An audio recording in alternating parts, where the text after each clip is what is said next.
Oui, vous êtes 3 adultes.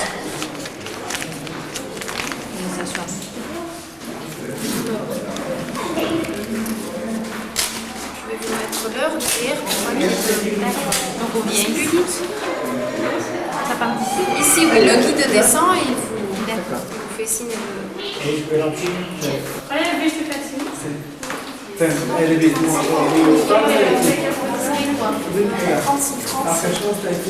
J'ai un petit franc de 3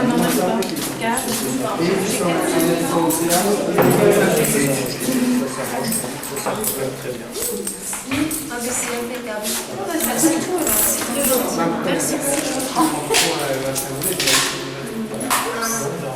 D'accord.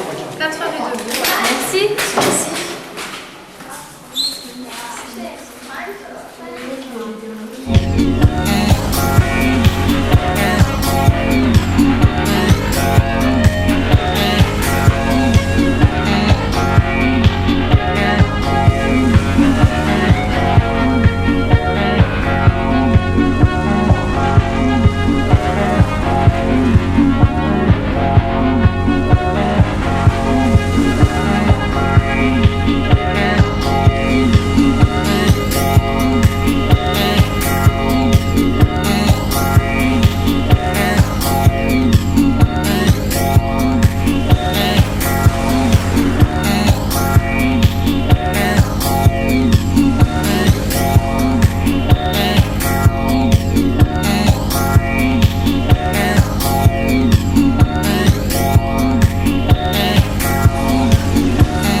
J'ai le vertige. On peut tourner autour. C'est d'ailleurs pour ça que c'est soleil, c'est solaire. Il y a toujours le soleil. Donc comme la journée c'est relativement dangereux, mais la nuit, vu qu'il n'y a aucune lumière, aucune visibilité, on interdit tout simplement la navigation. Alors une fois que le phare s'éteint au lever du soleil, c'est le bâtiment blanc qui est juste en face,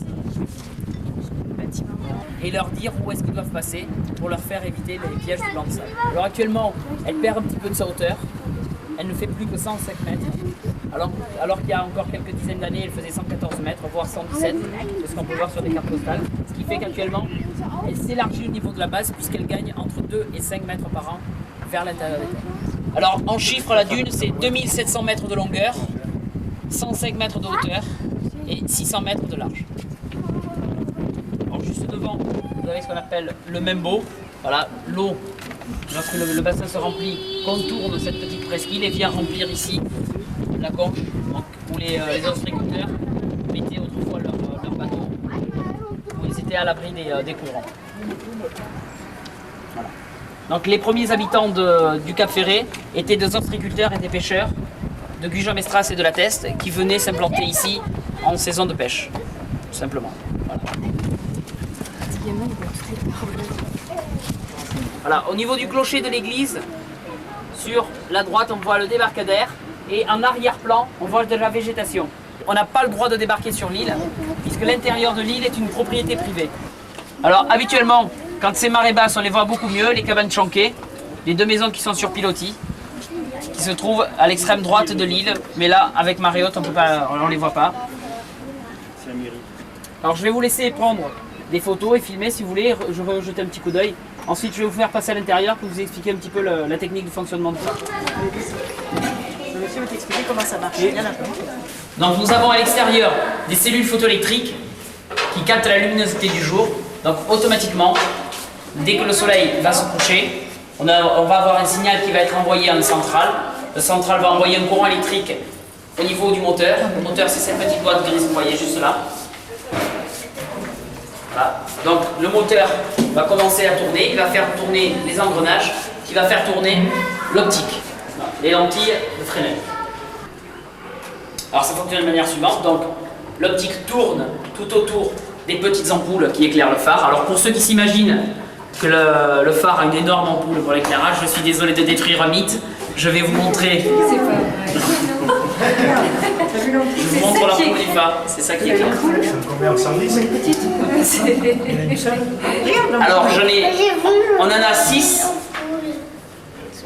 On a 6 petites ampoules. Il y en a une seule qui éclaire à la fois. Les 5 autres sont là par sécurité. Donc s'il y en a une qui grille, puisqu'elles sont disposées tout autour d'un support, il y en a une autre qui la remplace automatiquement. Alors c'est une puissance de 1000 watts. C'est 1000 watts halogène.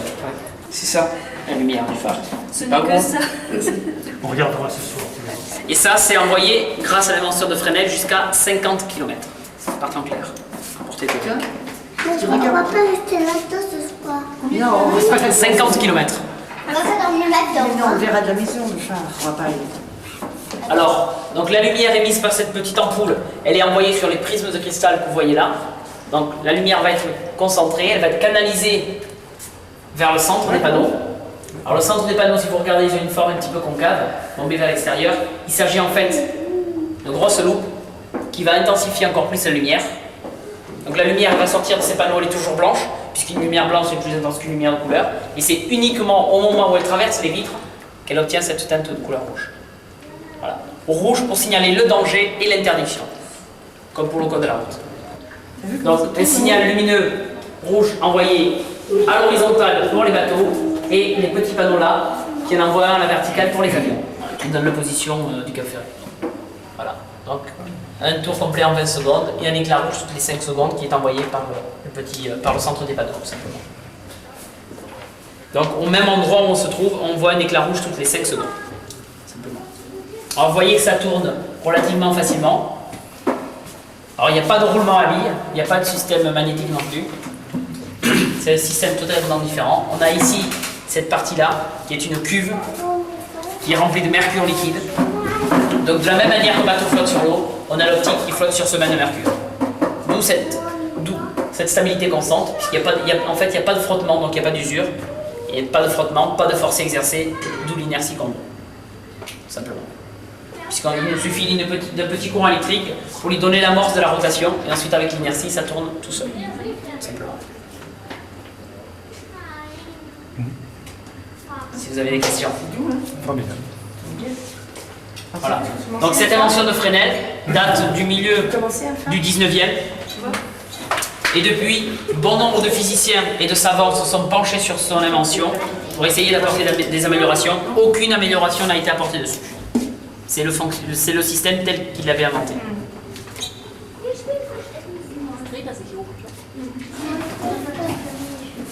Très bien. Merci beaucoup. Allez, t'as peur de quoi, mon chat? Merci.